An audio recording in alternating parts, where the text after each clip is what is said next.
নমস্কার বন্ধুরা, আমি সঙ্গীতা। আমি আজকে একটি সহজ পদ্ধতিতে পাটিসাপটা পিঠে করে দেখাবো। চালের গুঁড়ো কিন্তু সবার ঘরে সবসময় থাকে না। ঘরে একটু সুজি থাকলে সেই সুজি দিয়ে কিভাবে চটজলদি পাটিসাপটা পিঠে তৈরি করা যায় সেটা আজকে আমি করে দেখাবো। পিঠেগুলো কিন্তু খেতেও হয় খুবই সুস্বাদু। আমি পাটিসাপটা পিঠেগুলো করার জন্য 100 গ্রাম সুজি নিয়েছি। এখন এই সুজিগুলো কিন্তু আমি একটি মিক্সির জারে দিয়ে গুঁড়ো করে নেব।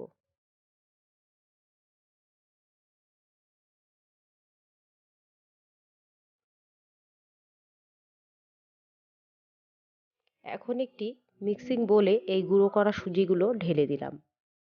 এখন 1 চিমটে নুন দিয়ে দিলাম। এই পাটিসাপটার ব্যাটারটা কিন্তু আমি দুধ দিয়ে গোলাবো। আমি 1 কাপ দুধ নিয়ে নিলাম। দুধটা অল্প অল্প করে দেব আর ব্যাটারটা অল্প অল্প করে গোলাতে থাকবো।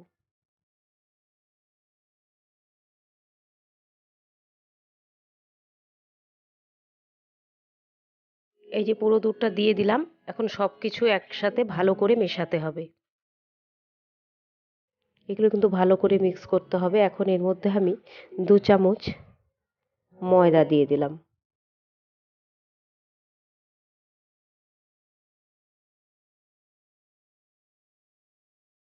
আমি পিঠেগুলো কিন্তু গুড় দিয়ে করব, তাই অল্প খেজুর গুড় দিয়ে দিলাম।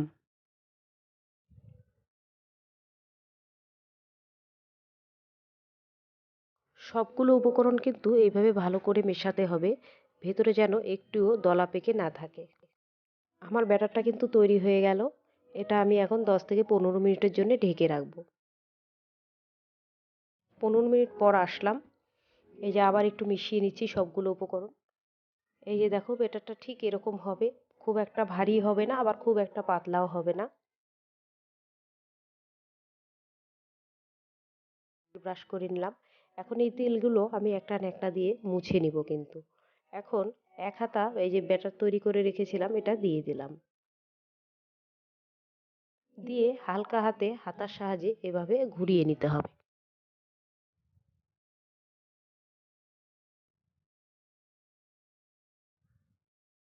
এখন এর ভেতরে এই যে পুরটা দিয়ে দিব। আমি পাটিসাপটার পুরটা আজকে কিন্তু ভিডিওতে দেখাইনি, আমার অন্য ভিডিওতে আছে। এই পুরটা দিয়ে দিলাম।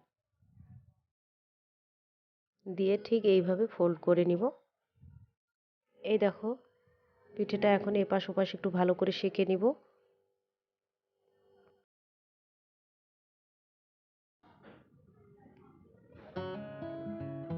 এই যে এই দেখো হয়ে গেল কিন্তু একটা পাটিসাপটা। আমি দ্বিতীয়টা করে দেখাচ্ছি। আবার তেল ব্রাশ করে একটা ন্যাকড়া দিয়ে কিন্তু তেলটা মুছে নিতে হবে। এই দেখো 1 হাতা ব্যাটার দিয়ে দিলাম।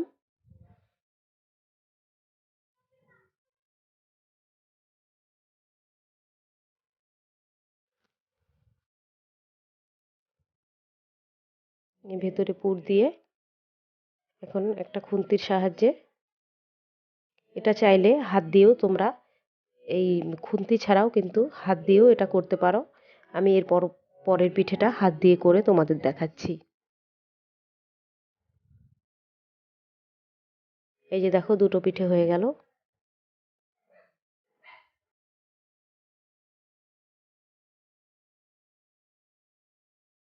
এই দেখো এই পিঠেটা আমি হাত দিয়েই উল্টে নিলাম। হাত দিয়েও কিন্তু বেশ ভালো হয়। এখন আমি পরপর সব পিঠেগুলো করে তোমাদের দেখাচ্ছি।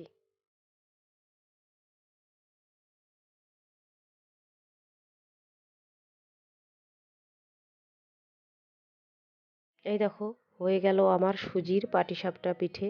দেখতেও দেখো কতটা সুন্দর হয়েছে, খেতেও কিন্তু খুবই সুস্বাদু হয়।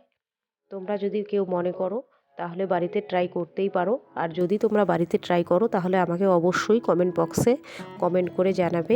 আজকে এ পর্যন্তই। নমস্কার, ভালো থাকবেন।